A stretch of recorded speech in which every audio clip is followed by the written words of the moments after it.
I'm Alexander Mathis, and I'm an assistant professor at EPFL in Switzerland. I'm also the co-director of the Cajal course on modern methods for quantifying behavior. And I'm also one of the developers of DeepLabCut. And today I'm going to introduce computer vision and DeepLabCut. Yesterday, we were discussing behavior. And as you all know, there's a massive diversity of animals. And if we focus, for example, on one specific animal, like the cheetah, then it's very easy nowadays to capture the behavior of a cheetah with cameras. But the behavior is also highly diverse, and cheetahs engage in all kinds of different behaviors. And so while it is very easy to capture this behavior with cameras, and it's relatively easy for trained biologists who kind of see this behavior in frames and in videos, it is not easy to train machines and computers to actually see the same that trained biologists can see. And this was known for a long time, and because of this high dimensionality of behavior, one major goal in the research of behavioral sciences has been to compress the high dimensional data of captured videos, for example, into low dimensional, meaningful representations of behavior. And I want to show you a very classical video by Gunnar Johansson.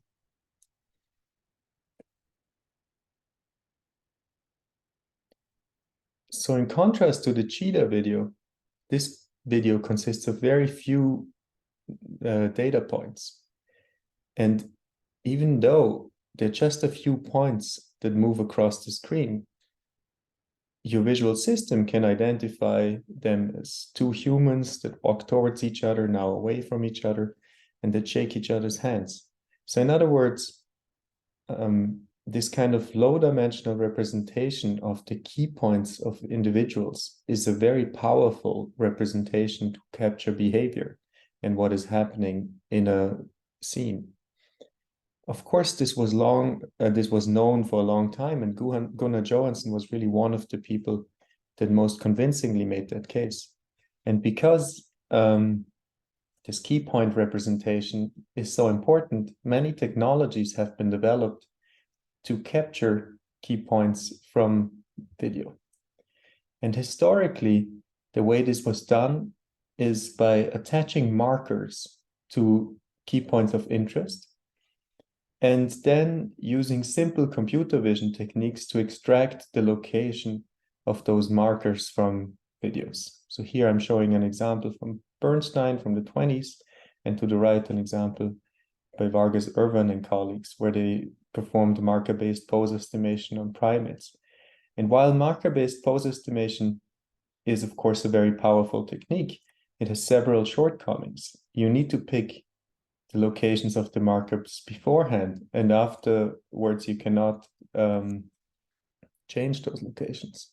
If you, for example, discover that the monkey would do something very interesting with its left hand, then once the behavior has been captured, you cannot analyze the left hand behavior in an easy way. Furthermore, and this is especially a limitation for animals, markers, of course, impact their behavior and might be disruptive to naturalistic behavior. And for that reason, the field has also always been interested in creating markerless pose estimation. So for markerless pose estimation, the goal is really to take a frame, for example, here, two zebras, and the goal is to extract without any markers the locations of relevant key points in this image. And the key points are represented as the X and Y location of the body parts of interest, and are also grouped by the algorithm into each individual. Okay, so and as I alluded to in the very beginning, this what a pose estimation algorithm does is it takes a high dimensional pixel representation of a video, and it summarizes that video by a low dimensional key point representation that can capture the essential behavior of the animals in the scene. In later days of this course, we will discuss how one can go from these key point representations to many other downstream tasks like action segmentation, like clustering of behaviors, like doing some biomechanics modeling and kinematics analysis, and also relating the behavior to the neural code. But for the sake of this lecture, I will only talk about key point or pose estimation here. And so, again, the key goal of pose estimation is to predict user-defined key points of body parts of interest on animals. So pose estimation is a classical computer vision task that has been studied for many years. And with the emergence of deep learning around 2012, there have been lots of advances for human pose estimation. And especially in 2017, two algorithms, DeepLabCut and OpenPose, achieved excellent performance on multi-individual pose estimation. What you actually can see here to the left are the predictions of an algorithm called OpenPose, which was developed at CMU. And what you see is people dancing on a pier, and the predictions of this algorithm overlaid. And you can appreciate that the algorithm is very good at localizing many key points on those individuals. Since then, there have been also many other algorithms, and in general, the field of pose estimation with deep learning, especially human pose estimation with deep learning, is extremely active. You can, a quick search on Google Scholar will show you that there are more than 45,000 papers. So this is a highly active area of research. Now, what is the essential principle of these algorithms that have been so powerful for pose estimation? Essentially, they consist of a predictor that takes in a given image of the video, one of the frames, and outputs the pose, so the X and Y coordinate of different key points of interest grouped by individuals. And what is special about those algorithms here is that this predictor essentially consists of a deep neural network and has been trained on a lot of annotated images of humans. And with those two ingredients, these algorithms work really well, even in scenarios on which they have not been trained. And this is something that we will discuss later on. When I saw those results, I was deeply impressed, and we were immediately interested in applying this to animal research. But there are a number of challenges for using pose estimation algorithms or human pose estimation algorithms on animals.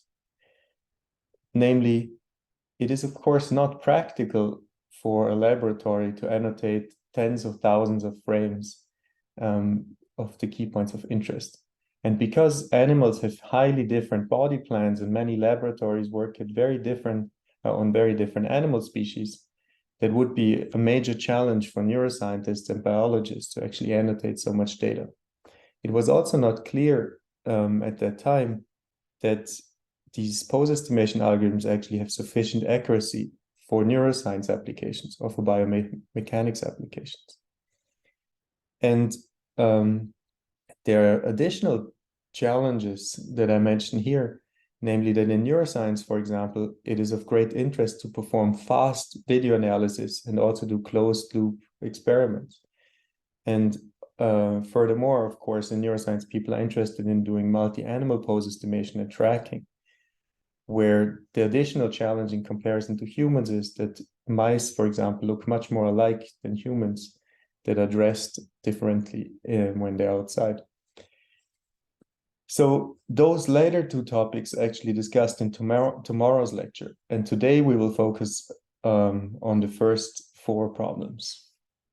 And I think while these challenges were kind of outlined by Mackenzie Mathis and me in this review and current opinion in 2020, I think one of the wonderful implications and promises of this technology was that if animal pose estimation can be applied to such diverse scenarios as we've seen it for humans, for this human example, then that would really allow some novel kind of neuroscience where we would be able to study more naturalistic behaviors like parenting behaviors, also study diverse species in wild environments and so on.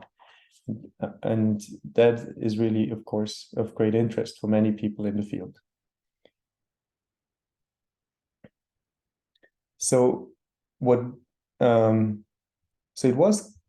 was clear from the performance of OpenPose was that if one would label enough images on animal data, then these algorithms should, of course, work in the laboratory.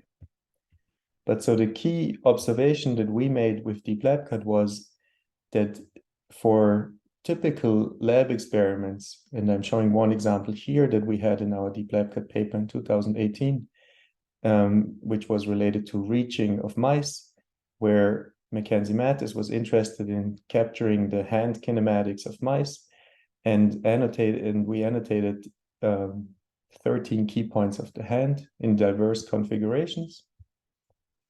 And then we took this annotation data and we fed it to a deep neural network that, given the input image, is supposed to predict the outputs of all the key points at the output and is trained in an end-to-end fashion. These are terms I will later introduce in more detail.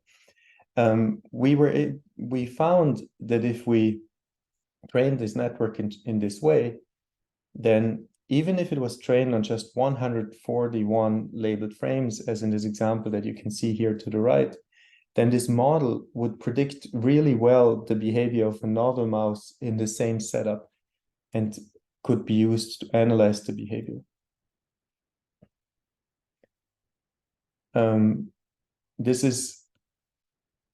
This was really a surprising result, because with classical computer vision techniques, this is extremely hard to track such fine key points on an animal. And with deep learning based methods, people had not shown that you can use such small data sets to actually achieve good performance for behavioral analysis. When DeepLabCut was published, it was taken up by a number of groups, and many other pose estimation methods for animals have emerged subsequently, like LEAP, DeepPoseKit, DeepBehavior, DeepFly3D, FryPose, Optiflex, and so on. In this course, we will focus on DeepLabCut for various reasons. DeepLabCut is the most widely used software for animal pose estimation. And while this may seem like a conflict, that I'm the director of this course and that I'm also one of the developers of DeepLabCut, I think the logic is really the other way around. I am the director of this course because DeepLabCut is the most widely used animal pose estimation software. So since this original paper in Nature Neuroscience, we have actively been developing DeepLabCut with many other contributors on GitHub. And there are more than, for example, there are more than 95 code contributors on GitHub. DeepLabCut has been installed more than 420,000 times. The software has also been cited more than 1,700 times, the original paper. And because the algorithm really can predict any user-defined key point, the algorithm can also be broadly used on many different applications. So here, for example, you see an example of cell tracking, where DeepLabCut was used to track cancer cells and T cells, these small blue cells, and how T cells interact with cancer cells. It can also be used to analyze tissues, like down here, for tracking tendons. And of course, DeepLabCut can be used to analyze whole organisms, as in this example of multi-marmoset tracking in a large cage. And over the last few years, we have actively developed this toolbox and published many papers, some of which I'm going to discuss today. And the software development is also supported by the Jan Zuckerberg initiative, so that it is actively maintained. On this next slide, I show a bunch of additional examples to give you an idea what you can do with the software. DeepLabCut can be used to perform pupil tracking, it can be used to perform whisker tracking, locomotion analysis. One can also analyze hand movements of humans, but also track tools in those behaviors, as you can see at the lower bottom. So next, I want to talk about the technical details of DeepLabCut in much more details. And in particular, I will discuss 4 core components that are part of any machine learning system, namely the architecture, the objective of the task, the learning algorithm, and the data that is used. And before I go into architectures, I will motivate why convolutional neural networks are core in computer vision at this point.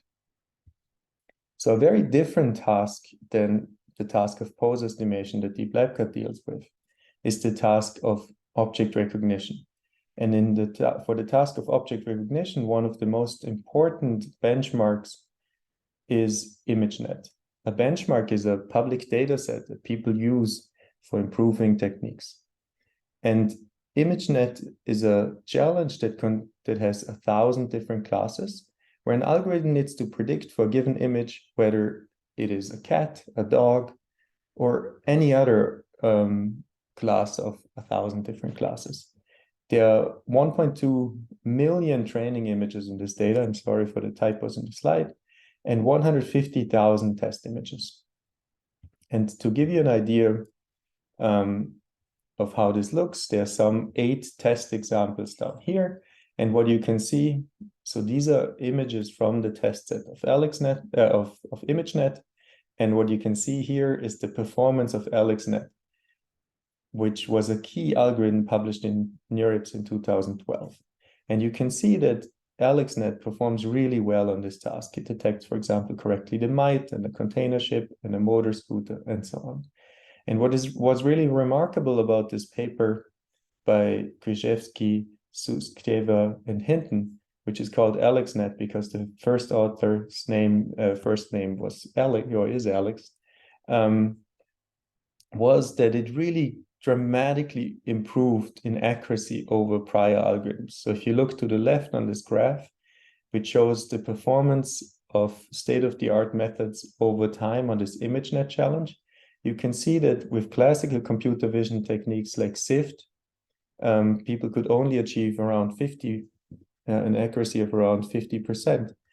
And when AlexNet was the winning entry in 2012, and really boosted the performance by a lot, by more than 15 points on this benchmark. And ever since, people have very actively been developing novel algorithms to beat this benchmark and to win this benchmark. And you can see those entries in this graph. And all those highlighted algorithms are actually based on convolutional neural networks, which was also one of the core innovations of AlexNet. So since AlexNet, most architectures in computer vision are based on convolutional neural networks. And convolutional neural networks consist of convolutions. So let's have a look at those. So as you know, every image can be represented as a matrix where each entry of the matrix corresponds to a pixel in the image, and the entry in the matrix corresponds to, for example, the grayness value in the case of a grayscale image, or the RGB values in the case of a color image. And a convolution is a neural network element that takes the input from an image or from a matrix and processes it in a spatially coherent way. And that is kind of illustrated in this GIF that you see here. So the blue matrix at the bottom would be the input image to a convolution. And what a convolution does, and this is a 3x3 convolution because it consists of a 3x3 filter. It takes this 3x3 filter and multiplies the values of this filter with each entry at the input. and then slides this filter over the image in order to create a so-called feature representation that in a topographic way represents the input to this, in a topographic way represents the input image as a filtered version, okay? And so what you see here is a basic convolution where the output shape is actually exactly the same as the input shape, okay? And there are also so-called strided convolutions, which allow to process the input data with a wider receptive field, where a convolution would actually integrate over input pixels that are further away, as you can see in this example. So the key advantage of a strided convolution is that the feature representation actually has much fewer pixels than the image, in contrast to the basic convolution, where the filter is used to represent the input image, but actually the feature representation has exactly the same dimensionality as the input image. And there's also the inverse of a strided convolution, which is called a strided deconvolution. And in order to understand that, imagine we would have a 3x3 input image or feature, and then we would arrange it such that we would introduce gaps. And if we then slide our 3x3 filter over those gaps, then that would give rise to a higher dimensional representation, as it is shown in this GIF to the right. So those 4 building blocks are actually key parts of convolutional neural networks and also of DeepLabCut. So let me show you that in more detail. And in particular, one thing to think about is that because a convolution takes a matrix as an input and gives you a matrix as an output, you can actually stack them and create what is called convolutional deep neural network. And they're called deep because in convolutional deep neural network, one actually has multiple layers stacked on top of each other, or more than 7, let's say. That's actually the definition of deep. So in the original DeepLabCut architecture, which was based on an architecture called DeeperCut, which is the reason why DeepLabCut is called DeepLabCut. It consists of a ResNet backbone. The ResNet is a very famous architecture that I will show you in a second, that actually in its basic variant has 50 layers. And then, and so those are convolutional layers. And then at the output of this, there's an upsampling step based on deconvolutional layers as we saw them prior. And now what happens in DeepLabCut is that the model needs to predict based on the input image, the location of the key points of interest in an image-to-image translation way. And we will see this on the next slide in more detail. But first, I wanted to very briefly talk about the backbone, namely this ResNet here, which consists of many convolutions, as you can see now in the middle. And so at the first layer, there would be a 7x7 filter convolution, and in fact, 64 of those. And then those are fed into 3x3 convolutions and so on. And the ResNet also has these skip connections, which is really important for its trainability. And I think one thing that is really important to highlight about DeepLabCut is that we do not randomly initialize this ResNet, but we actually start from weights of this ResNet as it was trained on ImageNet, this task that this object recognition task that I already introduced in the context of AlexNet. So in other words, we initialize the backbone of DeepLabCut, this ResNet, with ImageNet pre-trained weights, and then we fine-tune the whole network to perform pose estimation on the user-defined task. And this kind of transferring of weights or initialization of weights from a different task is actually called transfer learning. And we'll later see that transfer learning is key to the performance of DeepLabCut. But first, I want to talk a bit more about how you should think about the outputs of DeepLabCut. So for a given image, as shown here, of a marmoset, for example, and a given key point that we want to predict, for example, the key point on the back of this marmoset, what DeepLabCut will actually do is, or the goal of the network will be to predict a so-called segmentation mask.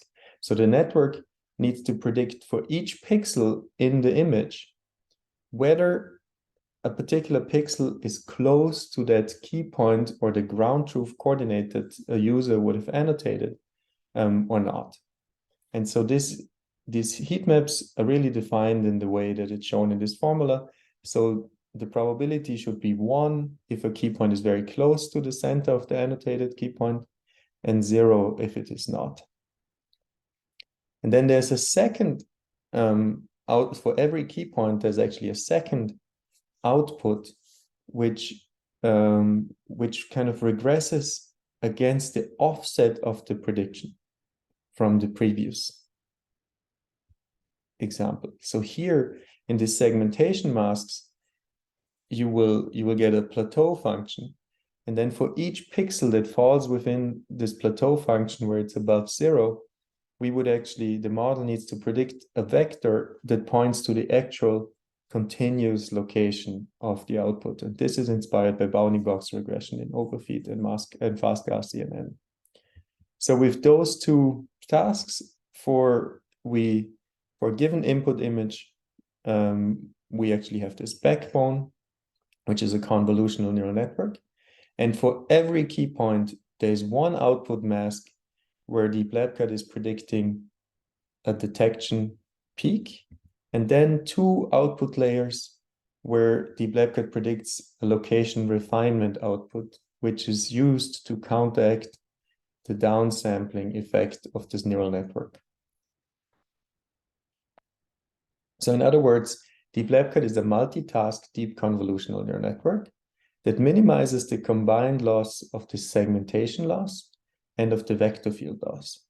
And then crucially, the backbone part, which contains most of the weights in this neural network, is pre-trained on object recognition. And then we will perform augmentation during training, as I will show you in a second.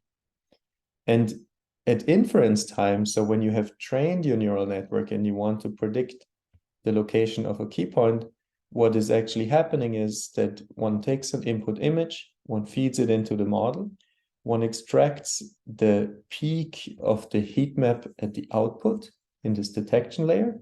And then based on this peak, which down here in the formula is depicted as P star and Q star for the X and Y location, respectively, one can look up the location refinement vector and add it to the discretized peak in order to get kind of a continuous prediction of the location of the body part X star and Y star here. And so keep in mind, in this diagram, I'm only showing the outputs for one key point. But of course, if you predict, for example, 5 key points, then DeepLabCut will be configured to actually predict 15 output images that correspond to those different key points. And all those outputs are predicted in parallel. Okay. So one important question is, of course, how would one measure the accuracy of a pose estimation algorithm? And so this is done in the following way. Imagine again, you have a marmoset where the ground truth location would be somewhere on its head, and your model would predict this blue circle to the left. Then a typical way to measure the accuracy of the algorithm is just simply taking the distance between the prediction and the ground truth, the Euclidean distance in 2-dimensional pixel space. And then these distances one can take the root mean square error of them and average over all the different key points that should be predicted. And this metric is called the root mean square error, or RMSE in short. And it's a very commonly used metric that we will see later. And there's also another metric called percent correct key points, which I will introduce later. So in order to train your DeepLabCut model, you will need to have to annotate the key points of interest in some data. And when doing so, you should keep in mind that that even when you annotate it yourself, you will have some human labeling variability. And this is depicted for one example data set that we used in the original DeepLabCut publication. So you see so we labeled 4 key points for a mouse seen from above, namely the left and the right ear, the tip of the nose, and the tail base. And in fact, one of us in this paper labeled 1060, I believe, images twice. And here they're always depicted in blue and in yellow, as blue and yellow crosses, these 2 different annotations. And they will mostly appear as green because the annotator was so accurate that they would overlap the second time. So for each image, we also show the root mean square error above it. So for example, for this top image here, you can see a root mean square error of 1.7. And then there are also some images on which the root mean square errors was much bigger. And you can look at a distribution of root mean square errors. And overall, the second author of this paper, Pranav Mamidana, could do this extremely accurately with an error of just 2.7 pixel error. And this is a very important number that you should keep in mind, because the accuracy of a deep neural network will also be limited by the accuracy of the human annotator. So once you have annotated some data, then you can train the deep neural network at predicting those key points of interest. And the way this is done is, for a given input image, the target ground truth heat map is created in DeepLabCut. And then one forward predicts the predicted heat map by DeepLabCut and compares it to the ground truth heat map. And then there's a loss that is being calculated between those two. So if they're more similar, then this loss is going to be small. And if they're more dissimilar, then this loss is going to be large. And one changes all the weights of the deep neural network in order to minimize the loss. So in order to make the predicted heat map more similar to the actual ground truth heat map. And then once the network has been trained, one can give input images and look at the predictions. And so what you see down here is in yellow, as yellow crosses the ground truth human applied labels, and as red crosses the network applied labels. And you can see that they really closely overlap in this case. And this is an important point to mention, that when you annotate some data, you should not use all the annotation data to train your model, but you should actually hold out some of the annotation data as test data. And that is really important because the capacity of deep neural networks is extremely high, and they could just remember all the training data. And so you cannot conclude from the fact that your model works well on the training data that it actually will work well at analyzing your data. And for that reason, people will always use some of the data as training data and some of the data as test data to test the model after it has been trained. And this is a core concept for in supervised learning, which is called cross-validation. So in other words, for proper testing, not all images are used during training, and models are then evaluated on the test set of images. And this is also what you can see in this next slide.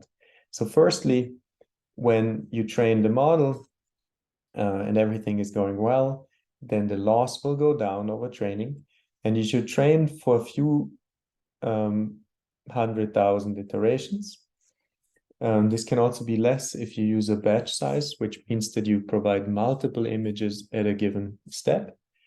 And once the cross entropy loss is low and has plateaued, in other words, once it becomes stable, then training can be stopped.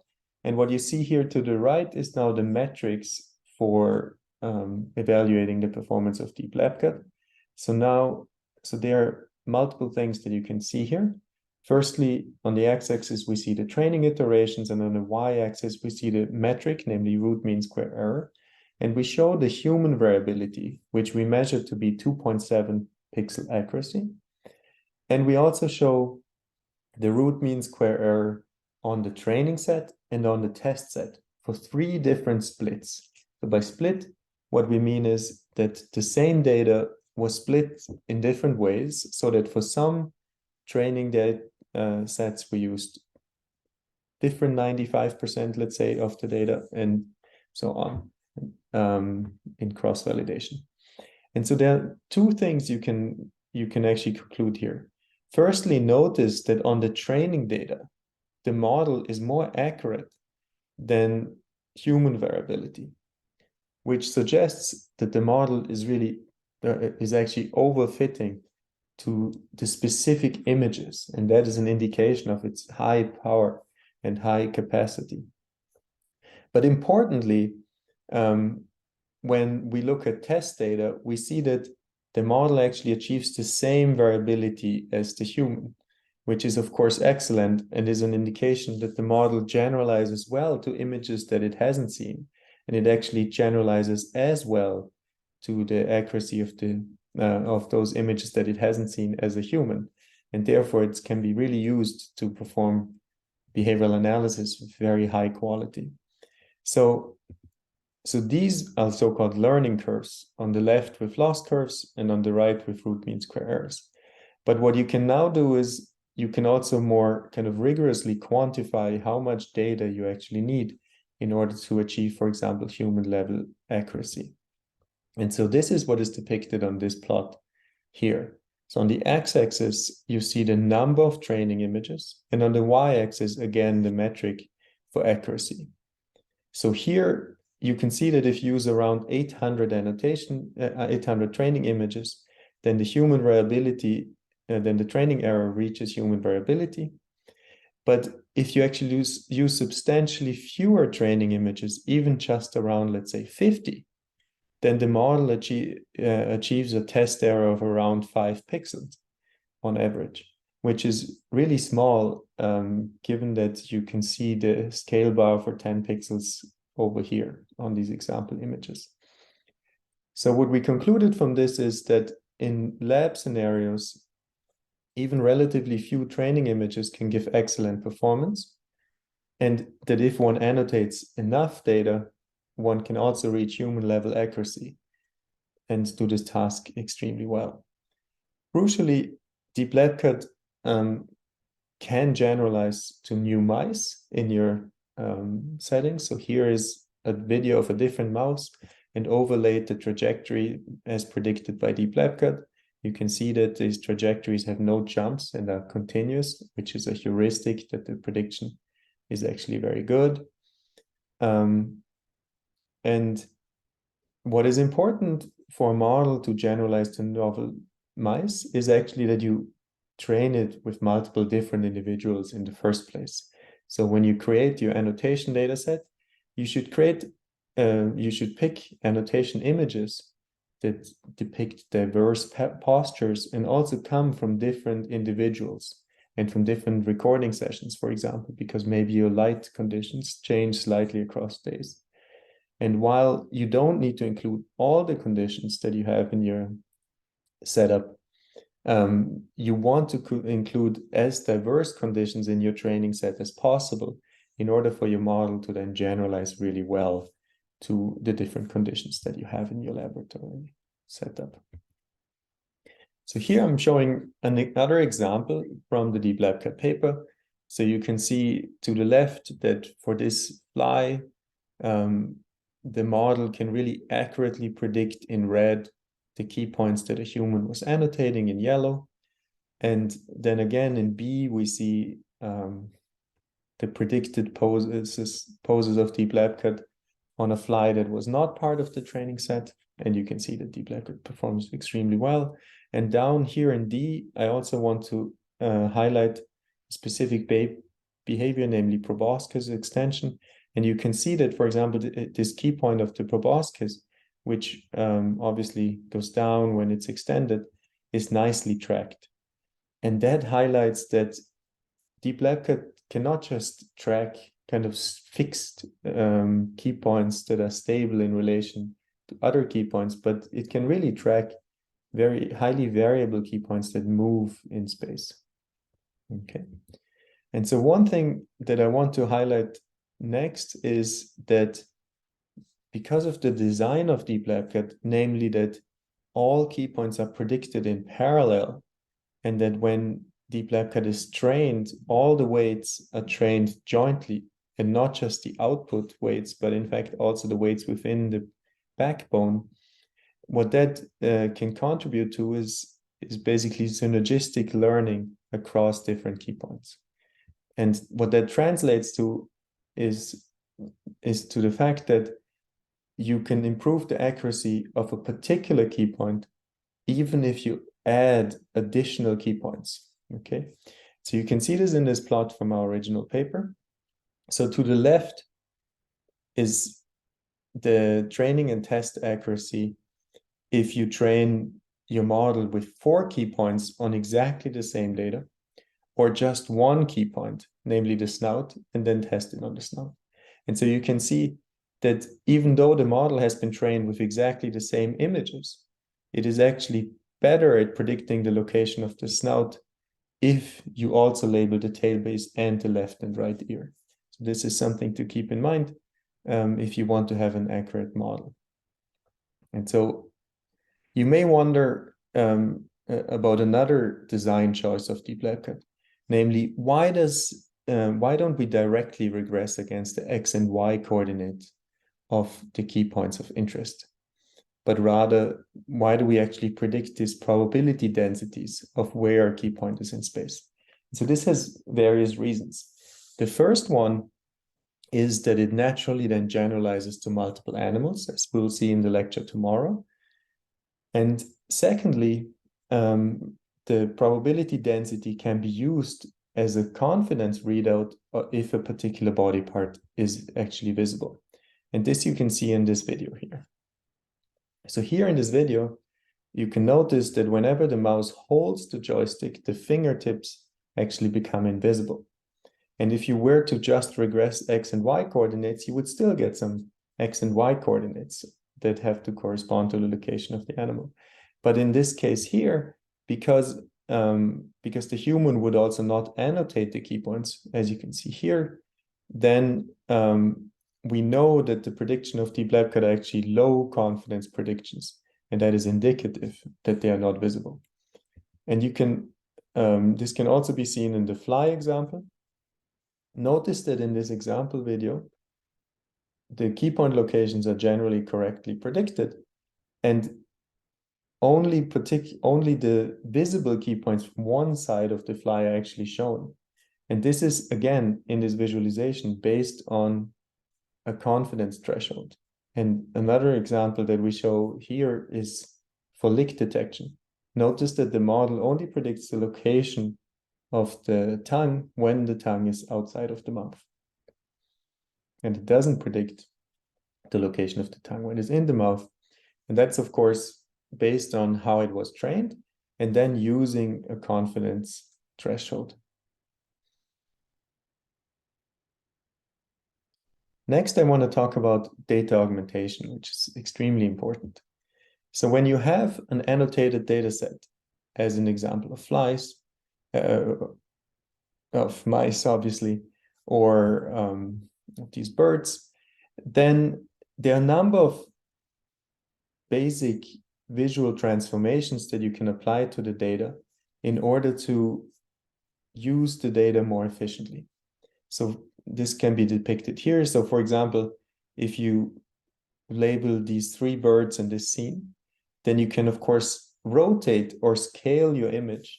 And because this is a very simple geometric transformation, it's also clear how the key points would change. So you can kind of compute that. Or you can introduce visual features like fog or snow, which would not change the key point locations. And so there are a number of image transformations that one can do by which one can efficiently increase the effective training set size of DeepLabCut. And so what is done in data augmentation then is that during training, And you will be able to actually decide what kind of augmentation techniques DeepLabCut uses when it trains your model. DeepLabCut will take one of your annotation images and then augment it according to the transformations that you specify. It will also automatically augment the target key points in this way, and then be trained to predict the same these target key points. And so you may wonder, does this actually matter? And in order to kind of show this, I have this video from our primer on how to use motion capture with deep learning. So what we did here is we trained 3 models with exactly the same training data, but with different augmentation techniques. So in the rightmost video that I will play in a second, we actually only performed scaling and cropping augmentation. So in scaling, one just simply changes the size of the input, or one randomly would crop around some pixels in the scene, like I'm depicting it here.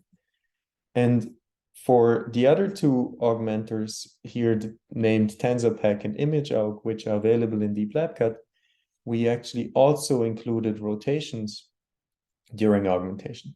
Okay. And so now let's have a look at these videos. And you already probably noticed that when in the scale crop model, when the mouse turns backwards, walks towards the end of this box, the prediction's actually much worse. And there's a flipping between the left and right ears, for example, and also between the nose and tail key point. Something that we don't observe for those 2 other augmentation techniques. And again, let me emphasize, so here was now the error in scale crop, for example. And again, let me emphasize the amount of data that was annotated in these different cases is exactly the same. The only difference between the 3 models is how the data was augmented during training. And so if you want to get the most out of a DeepLabCut neural network, then you may want to think about what data augmentations are going to be the most efficient ones, and that you can discuss with the teaching assistants in the practical session. And so far, I've talked about DeepLabCut and its basic architecture, and also about transfer learning. Namely, this fact that we do not start from a backbone that is randomly initialized, but actually from a backbone that is pre-trained on ImageNet. That was a core design choice of DeepLabCut. And if we now step back for a second, then one thing that is really remarkable about deep learning algorithms, as is shown in this graph to the right, is that in contrast to older learning algorithms with limited capacity, in deep learning, one can really design architectures that have more capacity. And therefore, if one has a lot of data, one can also reach much higher performance than with older learning algorithms. But of course, one major problem for that is, if one wants to use it in your own laboratory, is that maybe we don't have so much annotated data available in order to actually harvest the fruits of deep learning. So transfer learning is a way to really tackle this problem, because with transfer learning, what you can do is you can reach very high performance with a very small amount of task-related data. And that's really one of the core principles of DeepLabCut. And I want to show other advantages of transfer learning next. And in order to explain those aspects, I will focus on an animal pose estimation data set called Horse10 that we have developed. And here you see an example video from this data set. So we annotated several key points on a horse. And there are actually 30 different horses. And this is a very useful data set to test variability, the impact of variability, and also generalization. And in particular, what we do in Horse 10 is that during training, one would only have access to a subset of frames from, let's say, 10 different horses. And then one can evaluate a model on those same data, namely different frames, that would be the test frames, or the same frames. Those would be the training frames. But we can also evaluate the models on other horses. And this is what is commonly referred to in machine learning as out-of-domain data versus the data from the same horses, because they come from the same distribution, are referred to within domain data, or IID distributed, identically distributed data. And before I go into, and this is actually a benchmark that you can compete on if you're interested in.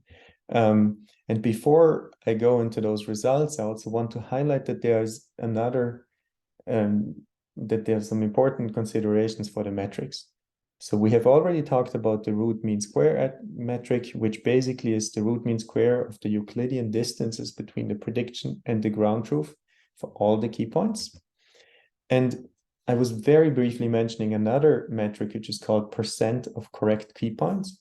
So here one would define a relevant distance threshold of interest. So for example, you would say everything that is at least 10 pixels close to the key point of interest by ground truth would actually be acceptable. And then percent correct key points is really a probability that actually measures how many of the key points are as close to that threshold, to the ground truth as that threshold. And here, higher PCK is of course better because it's probability, versus for root mean square error, lower root mean square error is of course better. But I want to emphasize that if in your data set you have animals that strongly differ in scale, then it's really important to normalize those metrics. So for example, in the case of the horses can be closer or further away from the frame, from the camera. For example, this horse is much smaller in pixel space than, let's say, this horse. And therefore, you cannot directly compare the root mean square error or the PCK across these two different horses. So it's really important to normalize the errors. And this can be done in multiple ways, and it's usually data set specific. In the case of horse 10, we actually normalize always by the eye to nose distance for each horse. So in this table, I show some example percent correct key point results for the horse 10 benchmark. And notice that you can also break those down into different body parts, if that is of interest to you. And of course, models might not have the same accuracy for each key point, and neither does the human annotation typically. So this is something to keep in mind. Now, one of the key questions that we wanted to ask with the horse 10 benchmark was the following. Because DeepLabCut consists of a backbone and deconvolutional layers, and because different models are differently good on ImageNet, as we've seen early on when I was talking about AlexNet, there's quite a natural question, which is a model that is better on ImageNet also going to be better at pose estimation? Or in other words, does it give a higher gain or higher transferability of knowledge to the task of pose estimation? And that's something that we have checked in this horse 10 benchmark, and is published in WACB. And remarkably, that is true. So what you now see here is on the y-axis, the normalized error. So it's the root mean square error normalized by the nose to eye distance for each horse. And on the x-axis, we show the ImageNet top 1 accuracy of lots of different architectures. In particular, we tested mobile nets, which are very lightweight architectures, which are also great for real-time applications, as you will see tomorrow. ResNets and efficient nets, which at that time were state-of-the-art on ImageNet. And what you can see here is that both the training and the test accuracy of DeepLabCut is actually going down when you start with a backbone that is better on ImageNet. Okay. And this is only for test images from the same 10 horses. What about the 20 horses that were not seen during training? And here we see exactly the same result, but only when we use transfer learning.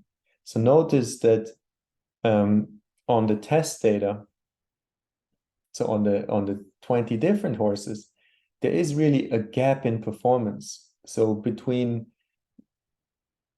the horses that have been seen on the tests for test frames that are different postures and different frames, the model does very well, and it does worse for horses that it hasn't seen before. And you could, for example, close this gap between OOD and ID performance by annotating one frame from each one of those horses, and only one frame, in fact, yeah, and adding them to the training set to train a more robust model.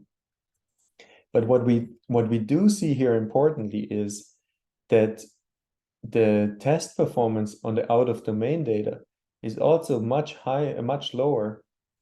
The performance is much higher when you actually have a better backbone, and that is a great motivation for transfer learning. And in particular here, what we tested is transfer learning actually essential for this robustness? So what we did is we initialized the backbones randomly also, and then trained them from scratch, as it is called.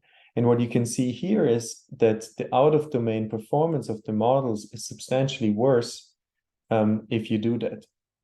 So in other words, larger networks do better, and they also are more robust. And that's especially important if you have, and that will mean if you want to work on some very diverse data, for example, in the wild, then it will be better to use a large DeepLabCut model, for example, based on an efficient net backbone.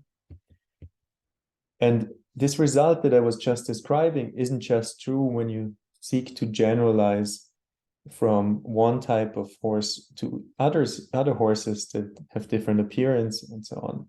But it's even true if you generalize from one type of quadruped to a different, or from 4 quadrupeds to a different quadruped. And so we did this experiment also in the same WACB paper, where we, for example, held out the cows or held out the sheep.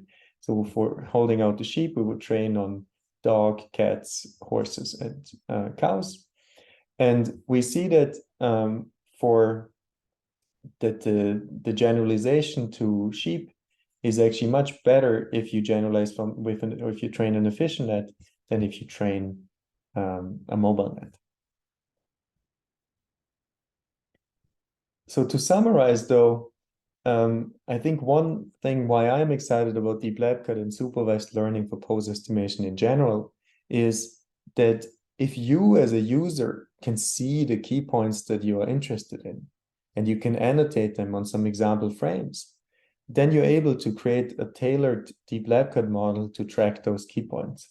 And you don't need to, for example, optimize your recording setup or get any special cameras, but you can just then analyze this data as you would do with your eyes, but of course, much faster. And so here, I'm showing an example of a DeepLabCut model applied to the Muybridge data to make this point that we don't need to time travel and put markers on this horse, but we can actually just train a model now and analyze the kinematics of movement of this horse.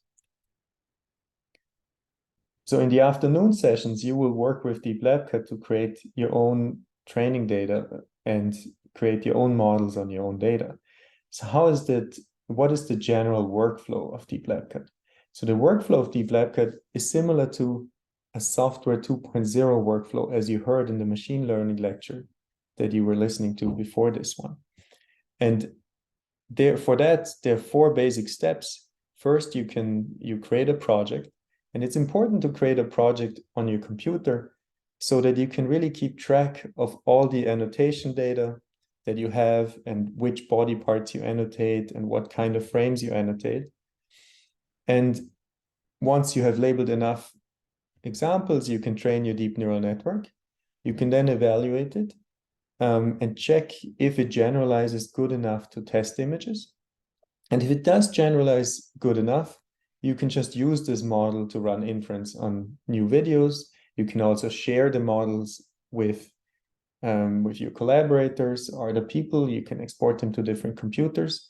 And if your model doesn't perform sufficiently well, you can do what is called active learning, where you would actually look at outlier frames, for example, and then fix the predictions on those outlier frames, put those additional training images back into the training set, and then fine-tune your model for a very short time.